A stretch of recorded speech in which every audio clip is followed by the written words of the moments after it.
우리 하나님 말씀 보시겠습니다. 하나님 말씀 사사기 9장 8절로 15절. 사사기 9장 8절로 15절.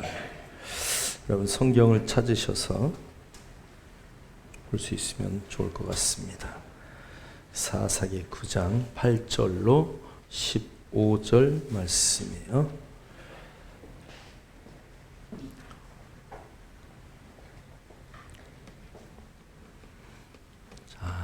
우리 한 절씩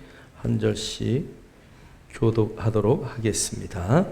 하루는 나무들이 나가서 기름을 부어 자신들 위에 왕으로 삼으려 하여 감람나무에게 이르되 너는 우리 위에 왕이 되라 하매 감람나무가 그들에게 이르되 내게 있는 나의 기름은 하나님과 사람을 영화롭게 하나니 내가 어찌 그것을 버리고 가서 나무들 위에 우쭐대리오 한지라.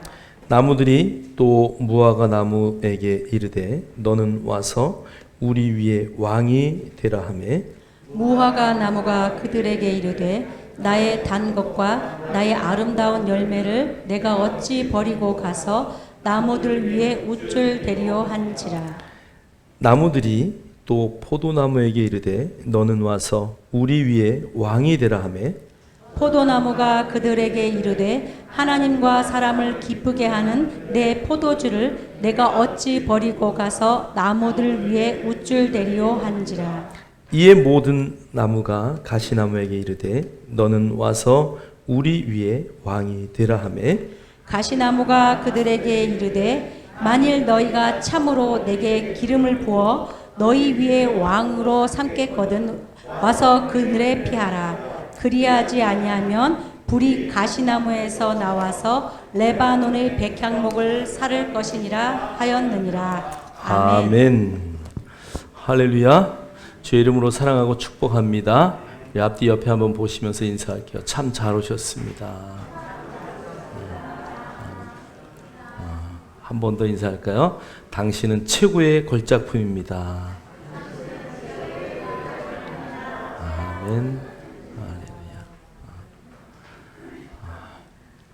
오늘 설계 제목이 뭐예요? 옆 사람에게 옆구리를 푹 찌르면서 인생의 비극을 피하려면 한번 얘기하세요.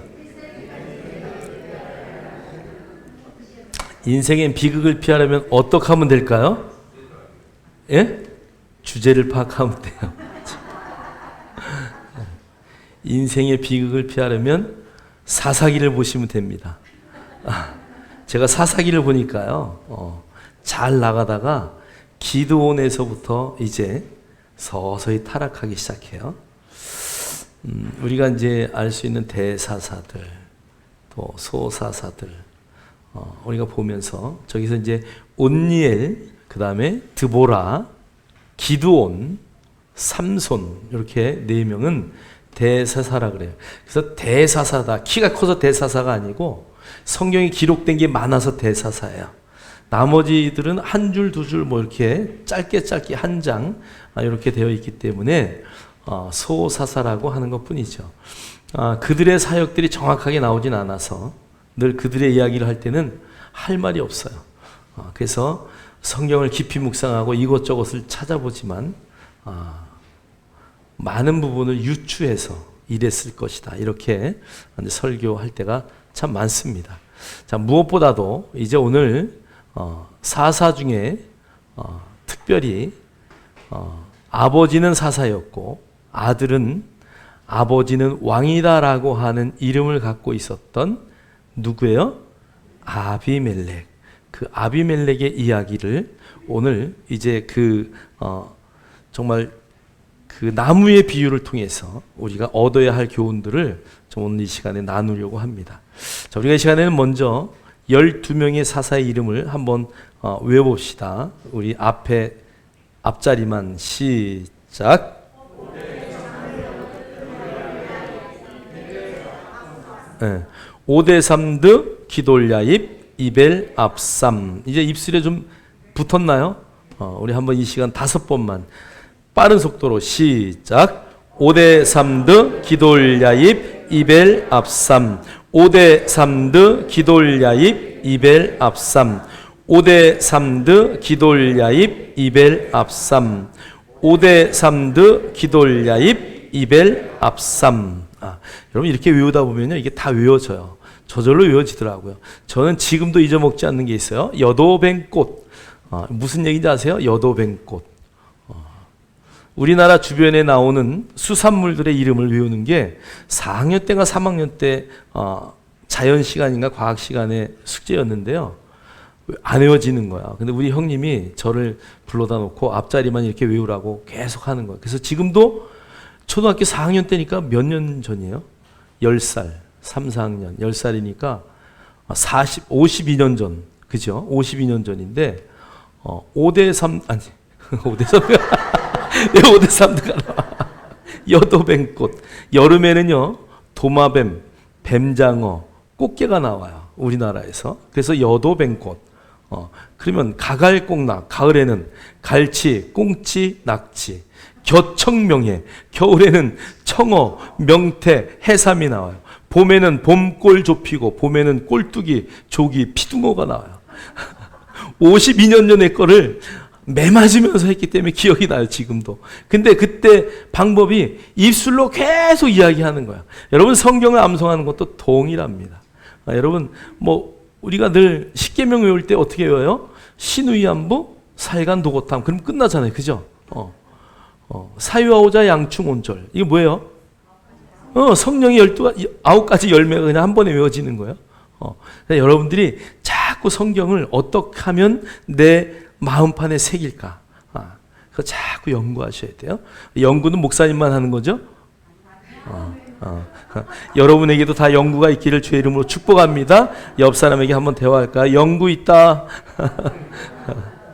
그래서 여러분 자꾸 말씀을 내 안에 어떻게 장착할 것인가. 눈 뜨면, 눈 감으면 그 생각을 하셔야 돼요. 그래서 말씀이 여러분을 붙들고 갈 때 승리하는 믿음의 역사가 나타날 줄 믿습니다. 자, 우리 첫 번째는요, 본분을 망각하지 마십시오. 내가 누구인지를 망각할 때에 어떻게 된다고요? 인생이 망가지는 거야. 아까 너 자신을 알라, 그죠? 내가 누군지를 아는 것은 굉장히 중요합니다. 그래서 여러분들이 본분, 나의 본분이 무엇인지를 망각하지 않을 때 그 안에서 역사하신 하나님을 볼 수 있어요. 아비멜렉은 첩의 자녀였어요. 아비멜렉은 기드온이 정상적으로 결혼하지 않은 곳에서 태어난 자녀였습니다. 아마 엄청난 열등감에 시달렸고요. 그는 성경에 나와 있지 않아요. 추측하건대 형제들한테 매일 매도 맞고 저 뒤에 가서 밥도 제대로 못 먹고, 그래서 70명의 아이들을 먹일 텐데 그게 공평하게 먹여지겠어요? 자녀가 2-3명만 돼도요, 큰애 작은애 둘째 셋째 넷째 막 이렇게 가면은요, 부모들은 차별 안 하시죠? 예? 부모님들은 차별해요, 안 해요? 엄청 해요. 근데 우리 부모님은 차별 안 하신다 그래. 예전에 어머니 댁을 갔다 오잖아요. 갔다 오면 여자들은 서로 전화하잖아요. 싸가지고 온 거 이제 이렇게 어떻게 했다고 얘기하는데 꼭 형님네하고 막내네는 뭔가 하나씩 더 갔더라고. 형님은 맏아들이니까 가고 막내는 막내니까 가고, 그럼 빠진 사람은 누굴까? 둘째하고 셋째는 맨날 빠져. 뭔가 하나 부족해. 그런데 부모님 입장에서는 늘 동일하게 사랑하는 거죠.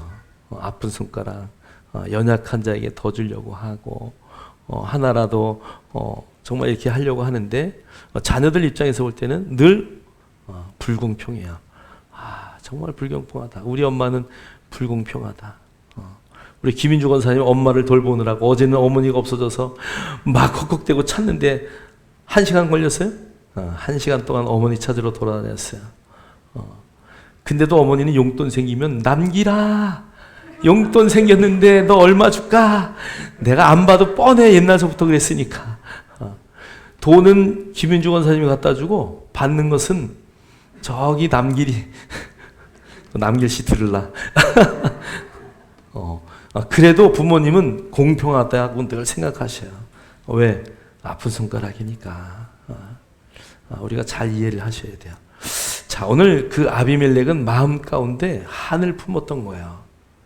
본처들에게 난 70명과 자기에 대한 열등감 때문에. 그래서 여러분 절대 비교하지 마세요. 배상민 목사라고, 배상민 교수, 카이스트 교수예요. 여러분 한번 새롭게 하소서에 배상민 교수를 한번 찾으셔서 여러분 한번 그 유튜브를 보시길 바래요. 뉴욕에 가서 공부했어요. 유명한 디자인 학과를 나왔어요. 그런데 그가 엉뚱하게도 잘 나가는데 모든 것을 다 내려놓고 카이스트의 교수로 갔어요. 그래서 그는 그 교수의 일을 하는데 정말 은혜 받았어요. 제가 그것을 보면서. 그가 이런 말을 해요. 대한민국에 태어나는 순간 우리 모두는 전 세계의 10%의 부를 누리는 자들이다. 대한민국에 태어나는 것 자체가 그냥 태어나니까 전 세계의 10% 안에 들어가는 부자로 사는 거예요. 아직도 전기가 안 들어오는 그런 혜택을 받지 못하는 민족이요. 어마어마하게 많더라고요. 그냥 대한민국이 응이하고 태어났는데요. 여러분, 내가 한 일이 있어요? 없어요. 뭐 전기 만들려고 내가 노력한 거 있어요? 뭐 쌀 농사 져서 뭐 해본 게 있어요? 여러분, 우리가 어떤 노력을 했어요? 여러분, 그러면 아프리카에 사는 사람들은 노력 안 하나요? 다 노력해요. 그들은 머리가 안 좋나요? 그 교수님 얘기하는데요. 한 번만 가르쳐 주면은 그들은 모든 것을 다 해낸대요. 그런데 일할 자리가 없어요. 먹고 살 게 없어요. 지하자원 우리보다 많아요. 그런데 개발할 능력도 없어요. 저와 여러분이 아무것도 하지 않고 이 대한민국에 태어나는 순간 세계의 10%의 부유한 자의 삶을 산다는 것은 여러분 내가 노력해서가 아니라 누군가가 노력한 대가. 할렐루야. 여러분, 우리가 이곳에 태어나고 싶어 태어났나요? 하나님의 섭리 안에 있다는 것을 절대 잊으시면 안 돼요. 여러분, 비교하시려면 오늘부터는 아프리카에 못 먹는 아이들을 비교하세요. 그들은 세 끼 중에 두 끼도 못 먹어요. 한 끼는 진흙으로 만든 쿠키를 먹어요. 물이 없어서 썩은 물을 먹어요. 그분이 이런 말 하더라고요. 그들이 먹는 물을 그들은 먹으면서 대장균 때문에 서서히 죽어가고 있대요. 왜? 면역력이 있으니까. 그런데 우리는 먹는 그날 바로 장염이 와가지고 일주일 고생하다 죽는데요.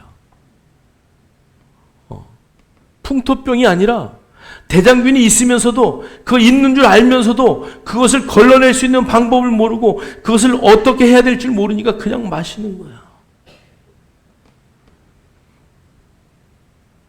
여러분, 우리가 어떤 위치에 있는지를 여러분 절대 망각하면 안 돼요. 할렐루야.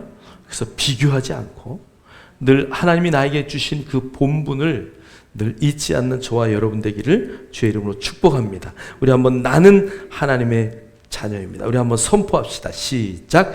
나는 하나님의 자녀입니다. 나는 빛입니다. 소금입니다. 나는 그리스도의 향기입니다. 나는 그리스도의 편지입니다. 나는 그리스도의 대사입니다. 여러분, 요한복음 1장 12절에 영접하는 자 곧 그림을 믿는 자들에게는 하나님의 자녀가 되는 권세를 주셨대요. 여러분, 하나님의 자녀의 권세가 여러분에게 이미 있어요. 이미. 할렐루야. 여러분이 노력해서가 아니라 내가 하나님의 자녀가 되려면 나는 주님을 내 구주로 영접합니다 라고 입술로 고백하는 순간 자녀의 권세를 주셨대요. 할렐루야. 여러분, 마태복음 13장, 마태복음 5장 13, 14절에는 너희는 빛이요 너희는 세상의 소금이요라고 말씀하셔요. 여러분, 빛은 어두운 데를 밝히는 거예요. 저와 여러분이 가는 곳마다 밝아질 수밖에 없어요. 여러분, 그리스도인이 가는 나라마다 변화되는 거야. 여러분, 100년 전에 선교사들이 이곳에 오기 전에 우리나라는 먹을 것도 제대로 없었대요. 이번에 대구에 갔는데 선교사님들이 대구에 와서 6.25 이후에 왔는데 뭐 이렇게 보니까 간식으로 아이들 줄 게 없더래요. 야, 이걸 어떡할까? 그래서 고민하다가 미국의 그 북장로교회 목사님이 사과를 그 미국의 애플이라는 그 사과 나무를 하나 들여와서 묘목을 심었대요. 그 묘목이 자라서 사과가 달린 거야. 거기서 씨를 다 뽑아내가지고 또 나무를 심어서 묘목을 만들고 그래서 교인들에게 분양을 했대요.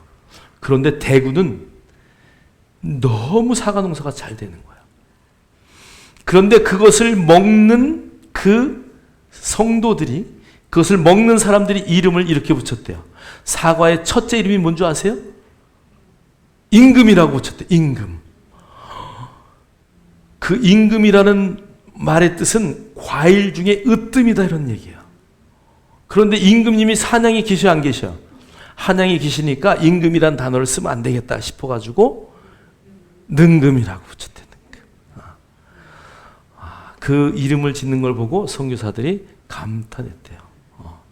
그런데 우리는 그 능금을 뭐라고 불러요? 사과라고 부르잖아요. 왜 사과라고 부르는 줄 아세요? 이게 장학 퀴즈에 나왔던 문제예요.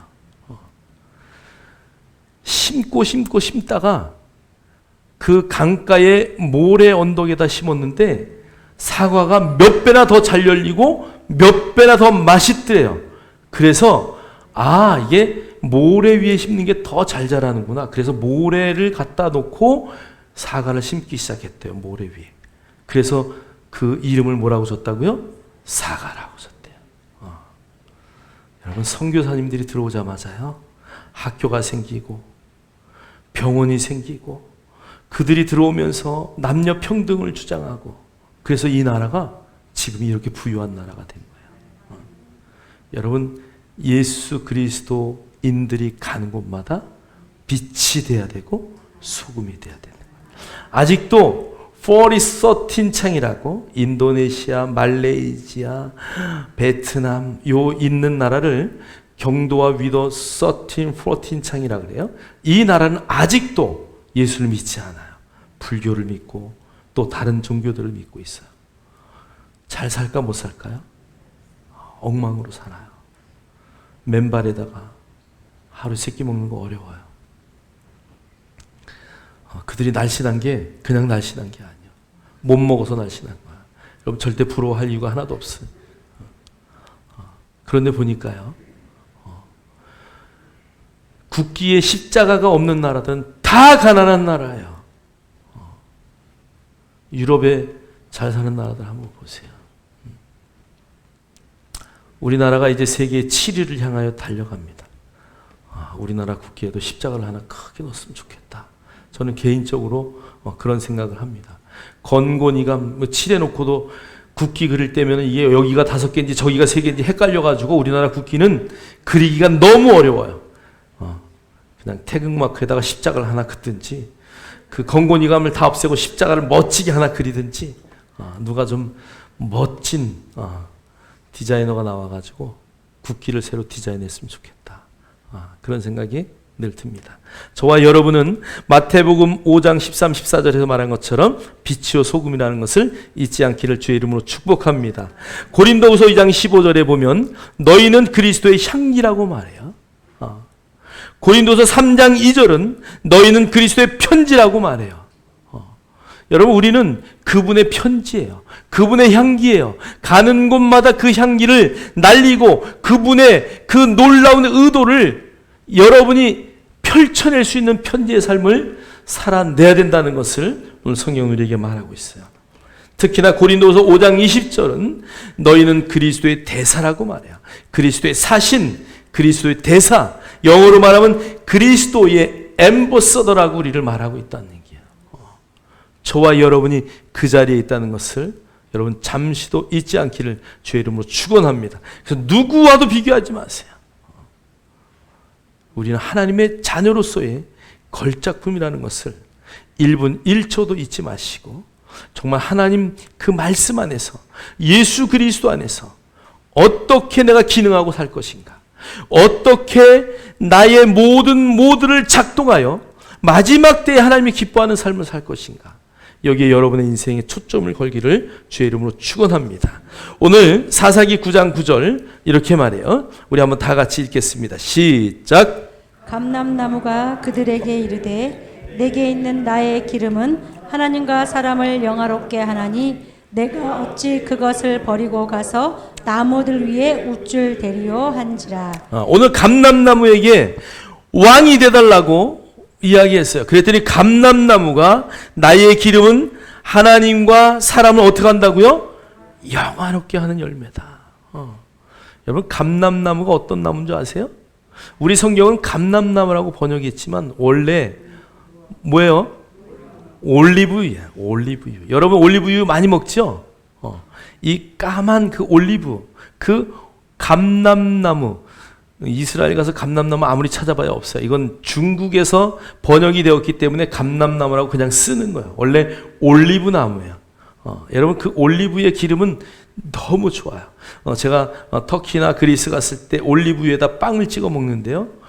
이 올리브유는 이 동맥경화, 이 혈액의 모든 것들을 치료해 줄 정도로 좋아서 그들이 첫 번째는 그것을 성전의 등불로 사용합니다. 두 번째는 약으로 사용합니다. 세 번째는 가정에서 여러 가지 기름으로 사용하고 식용으로 사용합니다. 그리고 그 찌꺼기는 불태워서 씁니다. 연료로 쓰는 거죠. 그래서 하나도 버릴 것이 없어요. 하나님과 사람을 어떻게 한다고요? 영화롭게 한다. 여러분, 이 감람나무에게 말했더니 내가 어떻게 그들 앞에 우쭐댈 수 있냐? 나는 못한다. 나는 나의 열매의 본분을 다 할 것이다 라고 말해요. 자, 그 다음에 11절 읽겠습니다. 시작. 무화과 나무가 그들에게 이르되 나의 단 것과 나의 아름다운 열매를 내가 어찌 버리고 가서 나무들 위에 우쭐 대리오 한지라. 아멘.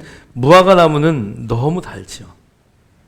그래서 이스라엘 백성들은 어디 갈 때에 무화과 나무를 말려서 그것을 납작하게 만든 것을 식사 대용으로 늘 가지고 다닙니다. 그리고 설탕이 없을 때는 무화과 나무를 으깨서, 그 열매를 으깨서 설탕 대신 사용한다고 합니다. 그래서 그 단 것과 아름다운 열매를, 무화과 나무는 아름답다, 열매가 아름답다, 이런 거는 별로 모르겠는데요. 왜요? 꽃이 없기 때문에. 그런데 단 것은 확실해요. 근데 여기에다 왜 아름답다고 표현을 했는지 모르겠지만, 여러분, 달콤한 게 아름답지 않나요? 그래서 이 단 것, 여러분 그 드보라 선지자, 드보라의 이름의 뜻이 뭐예요? 예, 꿀벌이에요. 그러니까 이 무화과 나무 근처에는 늘 누가 있을까? 꿀벌이 있어요, 꿀벌이. 무슨 얘기예요? 그래서 무화과 나무 아래서 드보라가 재판을 했다. 그래서 상수리, 우리 성경에는 종려나무 아래, 종려나무도 대추하자인데 엄청 단 것 밑에 늘 드보라가 있었던 것처럼 이 무화과 나무는 드보라와 연관이 있다는 것이죠. 오늘 이 무화과 나무도 말하는 거예요. 내가 어찌 그것을 버리고 가서 나무들 위에 우쭐 대겠느냐. 나는 절대 그렇게 할 수 없다고 얘기하는 거죠. 자, 우리 한번 13절 포도나무도 읽겠어요. 시작. 포도나무가 그들에게 이르되 하나님과 사람을 기쁘게 하는 내 포도주를 내가 어찌 버리고 가서 나무들 위에 우쭐 대리오 한지라. 나는 절대 그렇게 할 수 없다. 나는 우쭐댈 수 없다. 그 내 본분을 나는 다 할 것이다. 그래서 포도주는 하나님과 사람을 기쁘게 하는, 얼마나 기뻐요, 그죠? 정말 성찬할 때 없으면 안 되는. 자, 그래서 이 세 나무는 자기의 본분을 다 완성했다라고 말해요. 자, 중세 랍비 라시가 이렇게 해석을 했어요. 감람나무는 온니엘이다. 왜 온니엘이냐? 기름 부음 받은 지파가 누구예요? 유다 지파예요. 그래서 사무엘상 16장 1절로 13절에 다윗에게 기름 붓는 이야기가 나와요.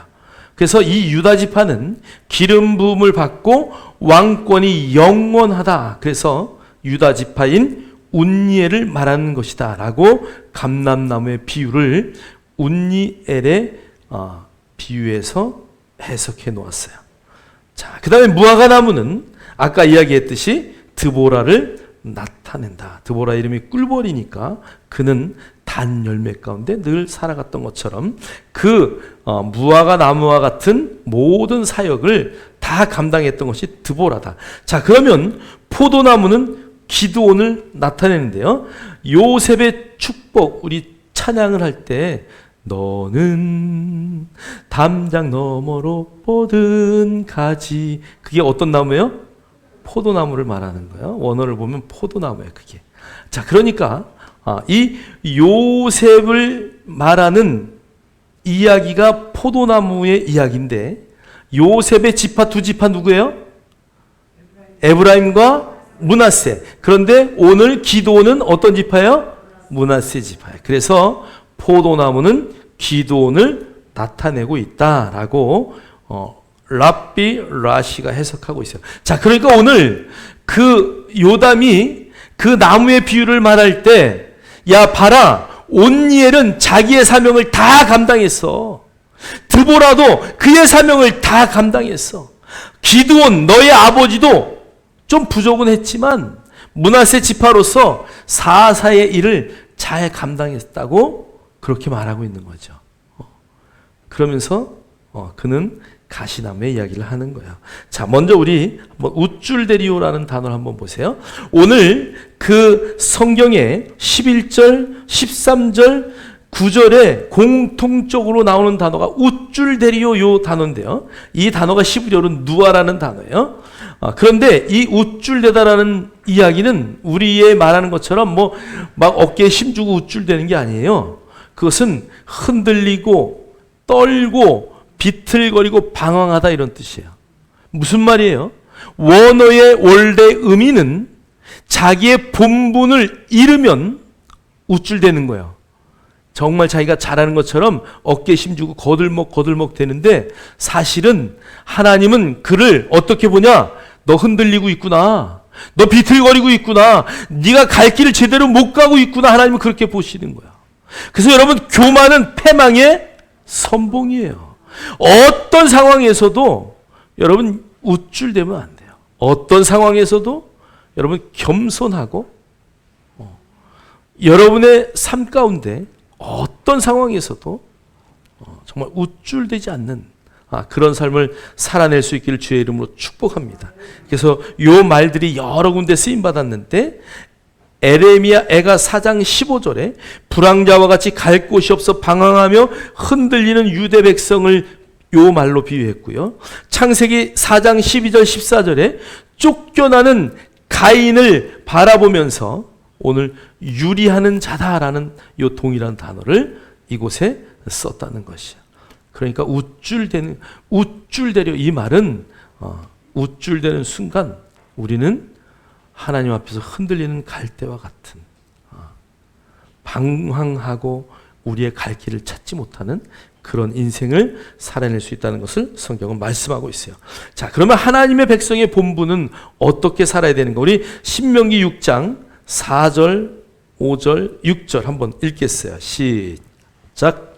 이스라엘아 들으라. 우리 하나님 여호와는 오직 유일한 여호와이시니 너는 마음을 다하고 뜻을 다하고 힘을 다하여 내 하나님 여호와를 사랑하라.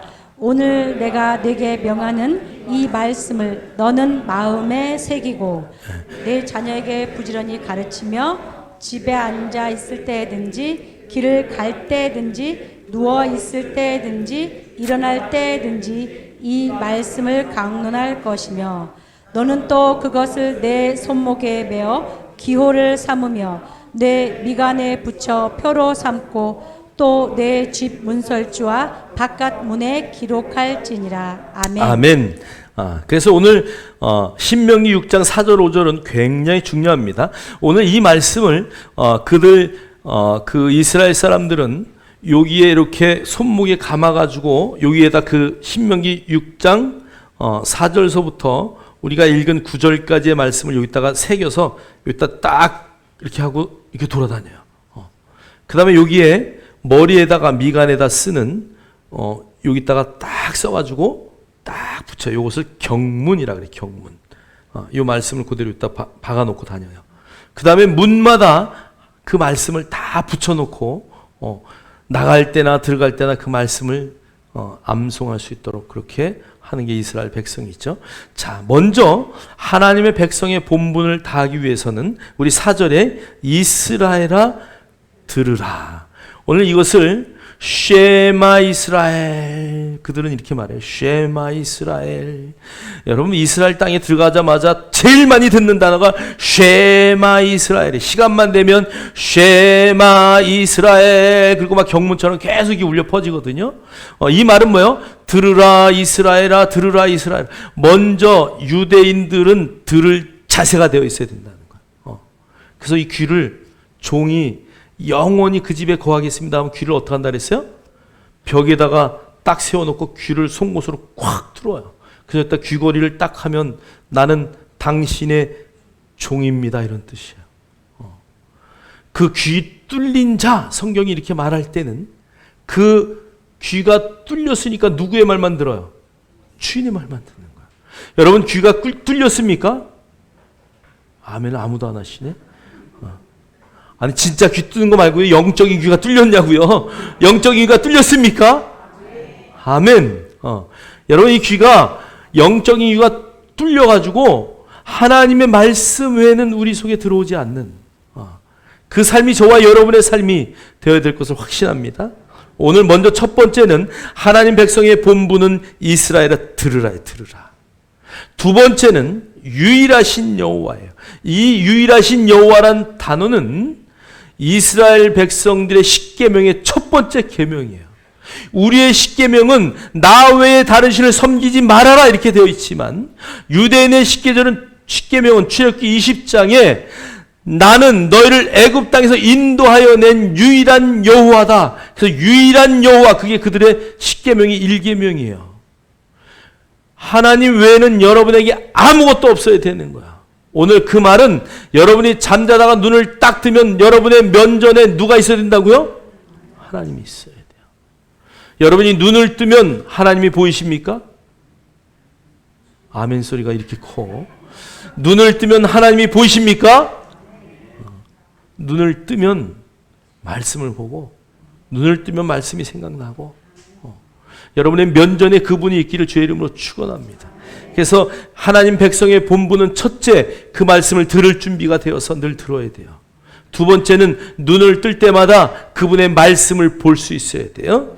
자, 세 번째는 5절에 있어요. 너는 마음을 다하고 뜻을 다하고 힘을 다하여 내 하나님 여호와를 어떻게 하라고요? 사랑하라. 여러분 하나님 사랑하십니까? 얼마큼 사랑하십니까? 할렐루야. 어떤 교회는 물어보면 하늘같이 땅같이 하나님을 사랑하는 방법이 있어요. 그 하나님을 사랑하는 방법이 무엇이냐? 6절이에요. 읽겠어요. 시작.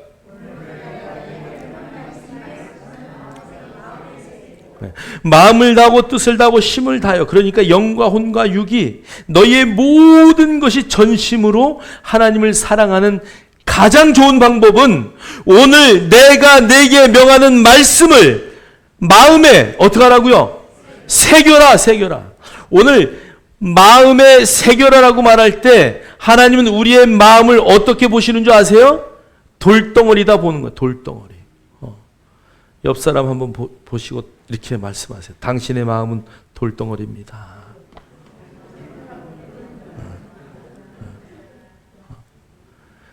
돌 같은 마음에 하나님의 말씀이 떨어지면 싹이 날까요, 안 날까요? 돌짝밭.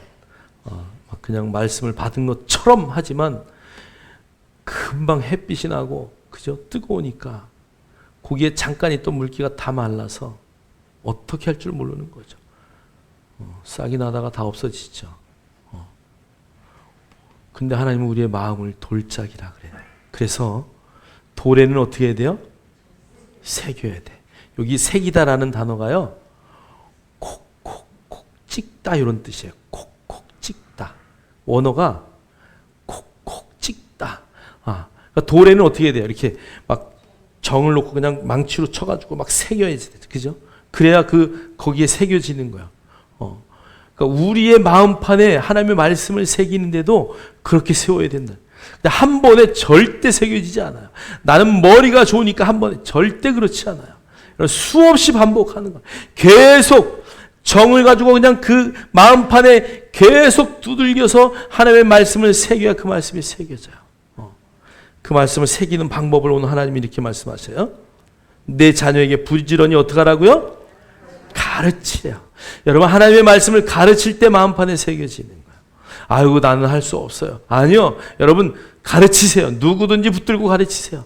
누구든지 붙들고 하나님의 말씀을 말하세요. 누구든지 여러분이 마음판에 새기고 싶은 그 하나님의 말씀을 계속 말하세요. 안 되면 스스로 내가 나를 가르치세요. 가르칠 때 실력이 늘어요. 선생님은 10배로 공부하는 거 아시죠? 그 다음에 뒤에 보니까요, 집에 앉았을 때든지 길을 갈 때든지 누워있을 때든지 일어날 때든지 이 말씀을 어떻게 하라고요? 강론하래요. 하나님의 말씀을 설교로 네 말로 만들어서 말하라 이거예요.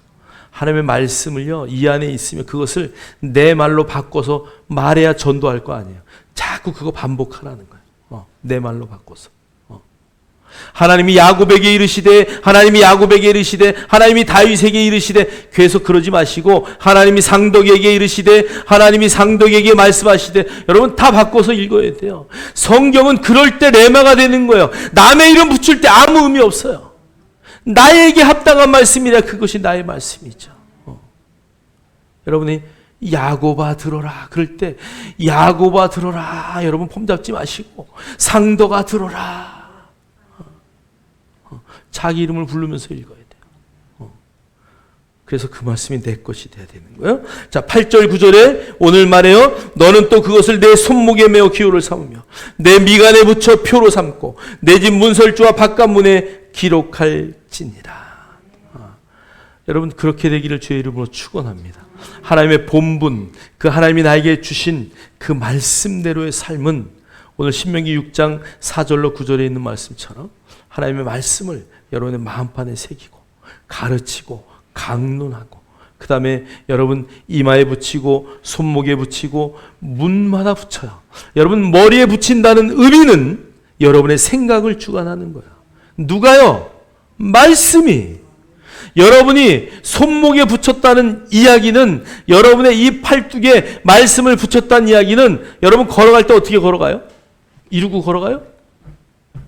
이루고 걸어가잖아요. 그죠? 걸을 때마다 뭘 보라는 얘기예요? 말씀을 보라는 거예요. 여러분의 행동을 말씀이 주관하게 하라는 거예요. 여러분, 그리고 어디를 가든지 여러분은 어디를 통해서 나가요? 문을 통해서 나가고 문을 통해서 들어가요. 그러니까 여러분의 출입을 하나님의 말씀이 늘 지킬 것을 말씀하시는 거예요. 할렐루야. 갑자기 다 심각해지는 것 같아. 옆 사람에게 한번 설명하세요. 당신의 생각을 말씀이 주관하게 하세요. 당신의 행동을 주관하게 하세요. 당신의 출입을 하나님의 말씀이 주관하게 하세요. 다 같이 시작.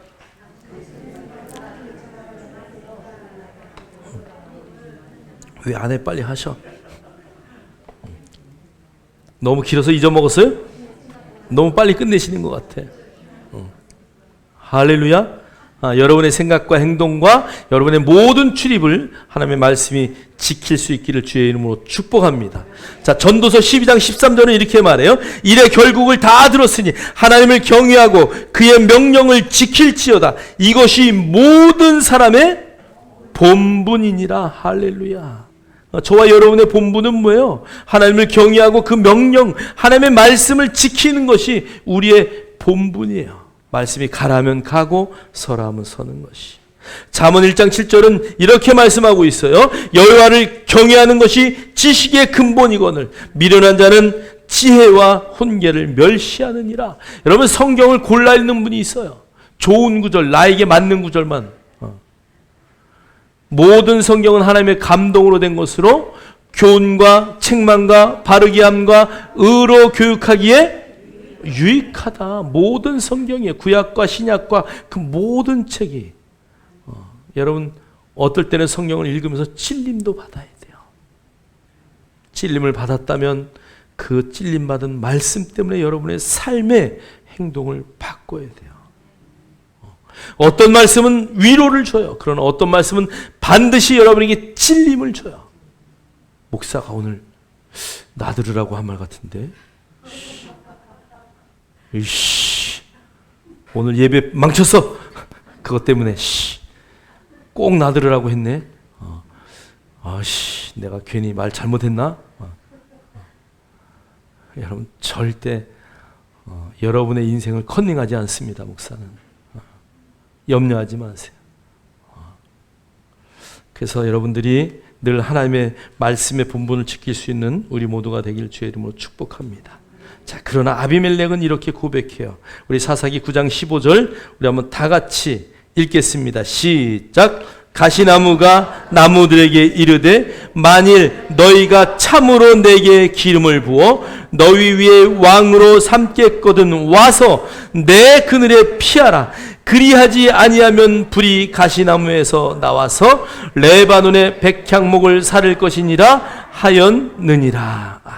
여기 가시나무는요, 아타트라는 단어인데요. 제가 원어를 찾아보니까 아무짝에도 쓸모없는 나무야. 선인장 같은 거, 그 다음에 삐쭉삐쭉 가시 나온 거, 그래서 그냥 아예 원어 자체가 별로 쓸데없는 나무예요. 나는 이게 씨띠나무나 이런 종류인가 그랬더니요, 그냥 성경에는 별 의미가 없어요. 오늘 이 가시나무는 아비멜렉을 말하는 건데요. 그런데 가시나무가 쓰이는 곳이 딱 한 군데 있어요. 어디 쓰일까요? 불쏘시개요. 불쏘시개. 장작 패듯이 패지 않아도 불쏘시개 하기에 적당히 잘라만 놓으면 말라서 불쏘시개로 써요. 그러면 그 불은 사람을 어떻게 해야 돼요? 영화롭게 해야지요. 불을 떼면서 밥도 하고 음식도 만들고 불을 떼면서 그 추위를 이기게 하는 것이 그의 본분이에요. 오늘 아비멜렉은 나를 태워서 사람들을 유익하게 하는 방법은 나를 태워서 그들을 따뜻하게 하고 음식을 만들고 하는 요리에 쓰이는 불쏘시개의 역할을 해야 되는데 그 불이 나와서 백향목 그 아름다운 나무들 감람나무, 무화과나무, 포도나무를 불사르겠다고 지금 말하는 거예요. 여러분 본분을 잃지 않기를 주의 이름으로 축원합니다. 우리가 우리의 본분을 잃을 때 가시나무가 되어서 남을 찌르고 오히려 그 불로 남을 태우는 비참한 인생이 된다는 것을 여러분 절대 잊지 않기를 주의 이름으로 축복합니다. 자, 그래서 우리는 선한 열매에 집중해야 합니다. 할렐루야. 어떤 열매에 집중하라고요? 선한 열매. 우리는 합력하여 선을 이루라고 로마서의 말씀을 번역해놨지만 사실 그 말은 선을 위하여 합력하라라고 번역되는 것이 옳아요. 여러분 합력하여 선을 이루는 게 아니라 선을 위하여 합력하는 자가 되길 주의 이름으로 축복합니다. 그래서 우리는 선한 열매에 집중해야 돼요. 자, 우리 마태복음 7장 15절로 20절 읽겠습니다. 시작. 거짓 선지자들을 삼가라. 양의 옷을 입고 너희에게 나아오나 속에는 노략질하는 일이라. 그들의 열매로 그들을 알지니 가시나무에서 포도를 또는 엉겅퀴에서 무화과를 따겠느냐. 이와 같이 좋은 나무마다 아름다운 열매를 맺고 못된 나무가 나쁜 열매를 맺나니 좋은 나무가 나쁜 열매를 맺을 수 없고 못된 나무가 아름다운 열매를 맺을 수 없느니라. 아름다운 열매를 맺지 아니하는 나무마다 찍혀 불에 던져지느니라. 이러므로 그들의 열매로 그들을 알리라. 아멘. 마지막 때 추수할 때 열매로 그들을 어떻게 해요? 안다는 거야. 그러니까 우리가 그의 삶은 모르지만 마지막에 그의 인생을 봤을 때 뭘 보면 돼요? 열매를 보면 돼. 열매를 보면 돼요. 얼마나 많은 제자가 얼마나 많은 영적 자녀를 낳았나. 얼마나 많은 것을 남겼는가. 그의 삶이 어떠했는가? 많은 사람들의 입술에 그 열매들을 보면 돼요. 자, 우리 한번 요한복음 15장 2절 읽겠어요. 시작. 무릇 내게 붙어 있어 열매를 맺지 아니하는 가지는 아버지께서 그것을 제거해 버리시고 무릇 열매를 맺는 가지는 더 열매를 맺게 하려 하여 그것을 깨끗하게 하시느니라. 네, 여러분 성경을 자세히 한번 보세요. 무릇 내게 붙어 있어. 여기 내게는 누구예요? 예수님이에요. 자, 그러면 예수님에게 붙어 있는 자마다 열매를 맺는다고 주님이 말씀하셨거든요. 근데 내게 붙어 있어서 열매를 맺지 아니하는 가지 있다 없다? 있다 없다? 있다. 한번 왼발 들어보세요. 없다. 오른발 드세요. 오른발 드신 분이 딱 한 분 계시네. 없지요. 여러분, 예수 그리스도에게 붙어만 있으면 가지는 열매를 반드시 맺어요. 그래서 우리 성경을 이걸 잘못 번역해놔서 그래요. 아버지께서 그것을 어떻게 한다고요? 제거해버리겠대. 여기 제거해버리고가 아이로란 단어인데요. 땅에서 어떻게 한다고요? 들어 올린대요. 전 포도 농사 져보지 않아서 모르겠는데요. 포도 가지가 땅에 이렇게 떨어져 있으면 열매를 잘 맺지 못한대요. 그래서 그것을 들어서 이렇게 올려줘야지 열매를 맺는데요. 잘라버리는 하나님이 아니에요. 내가 스스로 자르기 전엔 주님은 절대 자르지 않아요. 자, 오히려 자른다는 언어의 의미는 어디에 있냐면 무릇 열매를 맺는 가지는 더 열매를 맺게 하려 하여 그것을 어떻게 한다고요? 깨끗하게 하시느니라. 원래 이 깨끗하게는요, 청결하게 하는 거예요. 여러분, 저녁마다 요즘에, 나는 가을 폭염이라는 말을 처음 들어요. 저녁마다 여러분, 땀이 줄줄 흘러가지고 막 흐르는데, 아이씨, 귀찮아. 그냥 자자. 그냥 주무시는 분. 어떤 날은 피곤해서 그냥 자는데 찝찝해서 잠이 안 와. 잠을 푹 잘까 못 잘까. 그러니까 귀찮고 싫어. 이렇게 샤워하는 게 싫더라고요. 매일 하는 게. 왜 싫은 줄 아세요? 샤워하고 청소하는 게 싫어, 저는. 샤워하는 건 참 좋은데 샤워하고 청소하기가 싫어. 깨끗하게 해놨으니까 깨끗하게 관리하라고 우리 사모가 하도 그래서. 근데 보세요. 싫어도 어떻게 해야 돼? 샤워해야지, 그죠? 막 해서 여기에 있는 더러운 것들을 어떻게 해야 돼? 다 씻어내야 돼. 귀찮아. 오늘 이 포도나무가 더 열매를 맺게 하기 위해서 거기에 정말 쓸데없는 잔가지들 그런 거 다 해주고요. 포도나무 열매도 이렇게 솎아줘야 되잖아요. 그죠? 요것이 많이 크게 열릴 것인가 이렇게 솎아주듯이 그것을 오늘 성경은 청결하게 한다고 말했어요. 사실 잘라내고 하는 단어는 여기에 더 있어요. 근데 왜 잘라낼까요? 필요 없으니까. 왜 잘라낼까요? 열매들이 더 많이 자라는데 방해가 되니까 곁순들을 치는 거죠. 여러분, 우리의 삶에 그 열매에 집중하지 않을 때 하나님은 환난과 고통이라는 방법으로 그것들을 잘라내게 하시는 거야. 그래서 여러분이 환난을 통과할 때마다 하나씩 뭔가 벗어버리는 거야. 왜요? 그것이 없으면 안 버리니까. 끝까지 붙들고 주인이 것을 내 것이라고 고집하며 살아왔. 그건 내 것이라고요. 그거 붙들고 사는데 그게 살이 될 것 같은데 지방덩어리요. 비계덩어리. 삶에 아무 도움이 안 돼. 결국 그것 때문에 병 생겨. 제가 다이어트를 시작했습니다. 도와주시기 바랍니다. 식사하자고 유혹하지 마십시오. 정말 그래요. 여러분, 정말 청결한 삶을 살기 위해서, 거룩한 삶을 살기 위해서 여러분의 삶에 불필요한 것들을 과감히 잘라낼 수 있는 그 믿음의 역사가 우리의 삶 가운데 늘 드러나기를 주의 이름으로 축원합니다. 우리 3절, 4절 한번 읽겠어요. 시작. 너희는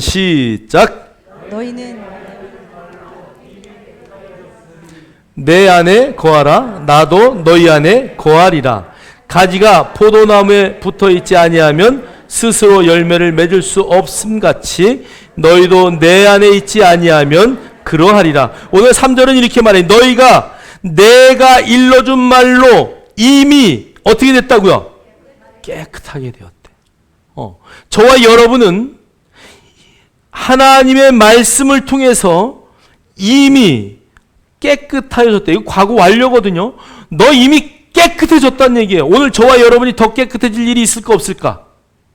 성경대로 저와 여러분은 이미 어떻게 됐다고요? 깨끗해졌대요. 베드로가요, 예수님 발 씻어준다니까, 됐어요. 저 깨끗해요. 나는 씻을 수 없어요. 그 앞에 발 내밀 수 없어요. 예수님이 제가 씻어야지 어떻게 예수님이 나를 씻어든. 그러니까 예수님이 아니야 씻어야 돼. 그러면 이왕이면 목욕시켜 주세요. 예수님이 뭐라 그래요? 너는 이미 깨끗하게 됐어. 그러나 매일 네가 밟고 다니는 그 흔적에 잘못된 것들. 여러분 이력서가 뭔지 아시죠? 내가 밟고 지나간 흔적이 이력서예요. 그 네가 매일 밟은 그 밟으면서 진 그 죄들, 그 작은 죄들, 그것만 오늘 이 자리에서 씻으면 돼. 너는 이미 목욕 다 한 자야. 저와 여러분은 이미 깨끗하여진 자인 줄 확신합니다. 그러나 우리의 삶 가운데 아직 바뀌지 못한 혼과 이 몸의 습관 때문에 버리지 못한 것, 그것을 자꾸 버리셔야 돼요. 할렐루야. 오늘 4절은 이렇게 말해요. 내 안에 거하라. 나도 너희 안에 거하리라. 오늘 이 뒤에는요, 거하라는 단어가 계속 나와요. 요한복음 15장에. 가지가 포도나무에 붙어있지 아니하면 스스로 열매를 맺을 수 없음 같이 너희도 내 안에 있지 아니하면 그러하리라. 그러면서 계속 거하는 이야기가 나오는데요. 여러분, 예수 그리스도 안에 붙어만 있으면 우리는 열매를 맺을 수밖에 없는 존재다. 할렐루야. 열매가 없을 때 여러분 어떻게 해야 돼? 놀래야 돼. 왜? 열매가 이미 우리 안에 맺힐 수 있는 모든 준비가 다 되었는데 그것을 맺지 못하는 것은 뭐라고요? 열매를 다 맺을 수 있는 준비가 되어 있는데 열매를 맺지 못해. 아니, 예수님 안에 붙어 있어. 열매 맺을 모든 준비가 다 됐는데 그것을 열매를 맺지 못하는 사람을 뭐라 그래? 빨리 누가 얘기해 줘. 내가 할 수 없잖아. 에? 얘기 안 해요? 내가 얘기해야 되나? 바, 보, 천. 내가 다 얘기한 거 아니에요. 치자는 여러분이 했어요. 그러니까 여러분은 하나님의 열매를 반드시 맺을 수밖에 없다. 여러분의 인식과 사고를 완전히 바꾸셔야 돼요. 중세시대에 어느 랍비가 중세시대에 어느 신부가 귀족에게 면죄부를 팔러 갔어요. 이 면죄부는 어떤 겁니까? 그리고 귀족이 물어봤더니 이 면죄부를 사는 순간 당신의 아버지, 어머니, 할아버지가 지은 모든 죄가 다 용서함 받고 그는 천국으로 갈 것입니다. 너무 좋네요. 또 어떤 일이 있습니까? 그리고 물어봤더니 당신의 자녀들이 지은 죄도 다 용서받고 그 과거에 지었던 죄뿐 아니라 앞으로 지을 죄까지도 다 용서합니다. 당신의 자녀뿐이 아니라 당신의 죄도 다 용서받습니다. 그 가격이 얼마 됩니까? 좀 비쌉니다. 얼마인데요? 재산을 많이 팔아야 될 금액이에요. 그러나 이 귀족은 그 많은 재산을 다 팔아서 그 면죄부를 샀어요. 신부는 그것을 팔고 너무 좋아가지고 이제 교황청에 가서 보고하려고 그 돈을 들고 교황청으로 가고 있었어요. 귀족이 말을 타고 나타났어요. 신부를 두들겨 패기 시작합니다. 신나게 두들겨 팹니다. 그리고 돈을 다 뺏었어요. 그리고 돌아왔어요. 신부가 매맞고 돈 다 뺏기고 교황청에 가서 고발했어요. 교황청에서 기사단을 보냈어요. 귀족을 붙잡아서 교황청으로 호송하고 그 다음에 재판을 시작했어요. 당신은 신부의 돈을, 그것도 면죄부를 판 돈을, 성전을 세워야 될 돈을 네가 다 뺏었구나. 그리고 재판을 하는 순간에 교황 앞에 면죄부를 딱 꺼내놓는 거예요.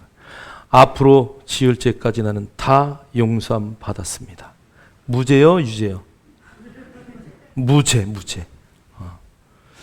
여러분, 발상을 바꾸는 이야기이긴 하지만 오늘 이 시대의 우리의 모습이기도 해요. 그게 바로 구원파가 그런 거 아니에요? 저와 여러분이 하나님 앞에 살아간다면, 그분 앞에 붙어 있다면 열매는 여러분의 것이에요. 마지막에 주님 앞에 갔을 때 주님은 그 열매를 보고 여러분을 심판하실 것입니다. 할렐루야. 우리 한번 성경을 한번 볼게요. 15장, 요한복음 15장 16절 읽겠습니다. 시작. 너희가 나를 택한 것이 아니요 내가 너희를 택하여 세웠나니 이는 너희로 가서 열매를 맺게 하고 또 너희 열매가 항상 있게 하여 내 이름으로 아버지께 무엇을 구하든지 다 받게 하려 함이라. 아멘. 오늘 우리를 택한 것은, 우리가 택함 받은 것은 누가 하셨다고요? 그분이 하셨대요. 그래서 그분이 택했기 때문에 열매 맺는 것도 우리가 그분에게 붙어만 있으면 열매를 맺게 할 뿐 아니라 열매가 항상 있게 하신대요. 그리고 그 열매로 인하여 하나님이 무엇을 구하든지 다 받을 수 있도록 이미 다 우리를 그렇게 하셨대요. 여러분 15장을 다시 한번 보세요. 이미 하셨대, 이미 다. 저와 여러분은 마지막 때에 분명히 하나님이 저 열매가 없습니다, 그런 핑계 대지 못하고, 전 열매가 찌그러졌습니다, 그런 말 하지 않도록 하나님은 이미 하나님 편에서 다 하셨다는 거예요. 이제 저와 여러분이 그 열매를 얼마나 더 풍성하게 할 것인가, 거기에 저와 여러분의 초점이 있다는 것이죠. 자, 그럼 열매는 무엇인가 한번 읽겠어요. 자, 이 로마서 6장 22절 시작. 그러나 이제는 너희가 죄로부터 해방되고 하나님께 종이 되어 거룩함에 이르는 열매를 맺었으니 그 마지막은 영생이라. 자, 그러니까 죄로부터 해방되고 하나님께 종이 되어 거룩함에 이르는 열매를 맺었으니, 거룩함에 이르는 열매를 맺은 그 마지막은 뭐라고요? 영생이야. 그러니까 이 열매는 바로 사람을 말하는 거예요. 자, 고린도전서 15장 20절로 23절 읽겠습니다. 시작. 그러나 이제 그리스도께서 죽은 자 가운데서 다시 살아나사 잠자는 자들의 첫 열매가 되셨도다. 사망이 한 사람으로 말미암아 죽은 자의 부활도 한 사람으로 말미암는도다. 아담 안에서 모든 사람이 죽은 것 같이 그리스도 안에서 모든 사람이 삶을 얻으리라. 그러나 각각 자기 차례대로 되리니 먼저는 첫 열매인 그리스도요, 다음에는 그가 강림하실 때에 그리스도에 속한 자요. 오늘 이 말은 그리스도에 속한 두 번째 열매인 너희들이다, 그 얘기하는 거예요. 두 번째 열매가 되는 너희들 뿐 아니라 너희가 전도하고 너희가 삶에서 모든 사람을 구원하게 한 그들이 두 번째 열매라는 얘기. 저와 여러분들이 그런 열매를 맺기를 주의 이름으로 축원합니다. 그 열매의 주인공임을 확신하시고 여러분의 열매가 더 풍성해질 수 있도록 하나님 앞에 충성할 수 있는 우리 모두가 되기를 주의 이름으로 축원합니다. 자, 우리 세 번째, 세겜 상수리 나무 아래서 한번 보세요. 자, 우리 한번 성경 읽겠습니다. 사사기 9장 6절 읽겠습니다. 시작. 세겜의 모든 사람과 밀로 모든 족속이 모여서 세겜에 있는 상수리 나무 기둥 곁에서 아비멜렉을 왕으로 삼으니라. 이 세겜의 그 상수리 나무 기둥 곁에서, 원래 여기에는요 상수리나무 돌 기둥 곁에서 이런 의미예요. 자, 우리 다음 여호수아 24장 25절로 27절 한번 읽겠어요. 시작. 그날에 여호수아가 백성과 더불어 언약을 맺고 그들을 위하여 율례와 법도를 제정하였더라. 여호수아가 이 모든 말씀을 하나님의 율법에 기록하고 큰 돌을 가져다가 거기 여호와의 성소 곁에 있는 상스리 나무 아래 세우고 모든 백성에게 이르되 보라, 이 돌이 우리에게 증거가 되리니 이는 여호와께서 우리에게 하신 모든 말씀을 이 돌이 들었음이라.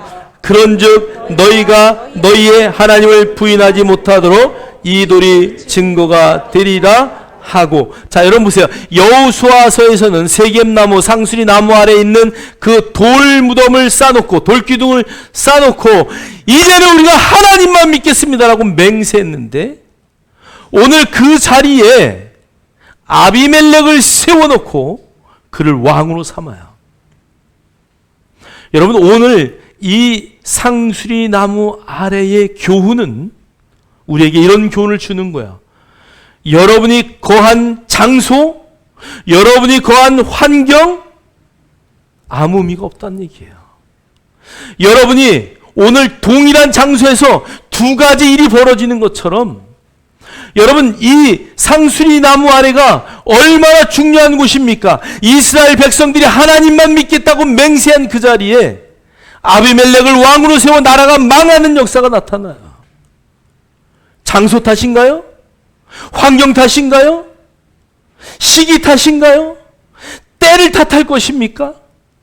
저는 여러분이 여러분의 인생을 낭비하지 않기를 원해요. 여러분이 어디에 있든 무엇을 하든 환경과 장소와 시기는 중요하지 않아요.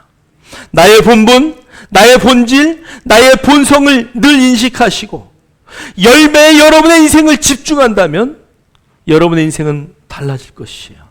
그래서 우리는 아침마다 고백해요. 나는 영입니다. 몸을 갖고 혼을 갖고 몸 안에 삽니다. 나는 영입니다. 혼을 갖고 몸 안에 삽니다. 여러분, 아침마다 왜 고백해요? 하나님의 말씀이 나의 주인이라는 것을 고백하는 거예요.